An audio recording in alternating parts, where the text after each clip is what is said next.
நாடு முழுவதும் உழைப்பாளர் தினம் கொண்டாடப்படும் நிலையில் முதலமைச்சர் ஸ்டாலின் மே தின வாழ்த்தை தெரிவித்துள்ளதை நாம் அண்மை செய்தியாக பார்த்துக் கொண்டிருக்கின்றோம்.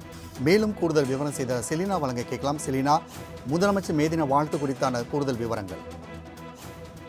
மே 1 உழைப்பாளர் தினம் என்பது இன்று நாடு முழுவதும் கொண்டாடப்பட்டு வரக்கூடிய நிலையில் ஒவ்வொரு ஆண்டும் உழைப்பாளர் தினத்தன்று முதலமைச்சர் ஸ்டாலின் சென்னை சிந்தாதிரிப்பேட்டையில் இருக்கக்கூடிய மே தின பூங்காவிற்கு நேரடியாக சென்று சிவப்பு வண்ண சட்டையை அணிந்து அவர் மே தின மரியாதை செலுத்துவார். அந்த வகையில் இந்த ஆண்டு முதலமைச்சர் ஓய்வெடுப்பதற்காக கொடைக்கானல் சென்றிருக்கக்கூடிய நிலையில் நேற்று அறிக்கை ஒன்றை வெளியிட்டிருந்தார். அதில் குறிப்பாக அனைத்து உழைப்பாளர்களுக்கும் வாழ்த்துக்களை தெரிவித்து இருப்பதாக அறிக்கை குறிப்பிட்டிருந்த நிலையில் தற்பொழுது முதலமைச்சர் ஸ்டாலின் தனது எக்ஸ் வலைதளத்தில் ஒரு பதிவொன்றை செய்திருக்கிறார். அதில் குறிப்பாக குருதியை வியர்வையாக்கி உழைப்பால் உலகை உயர்த்தும் அனைத்து உழைப்பாளர்களையும் இந்த உழைப்பாளர் தினத்தை வாழ்த்தி போற்றுவோம் எனவும், அதே போல மே தினத்தில் வாழும் உழைப்பாளர்களின் உரிமைகளை பாதுகாக்க ஒற்றுமை உண்டாக்க மே நாளில் உறுதி ஏற்போம் என்றும்,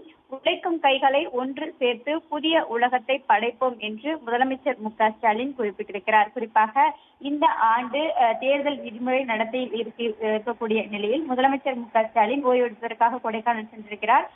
இந்த நிலையில்தான் தற்பொழுது முதலமைச்சர் ஸ்டாலின் தனது எக்ஸ் வலைதளத்தில் உழைக்கும் கைகளை ஒன்று சேர்த்து புதிய உலகத்தை படைப்போம் என்று எக்ஸ் வலைதளத்தில் பதிவு செய்திருக்கிறார்.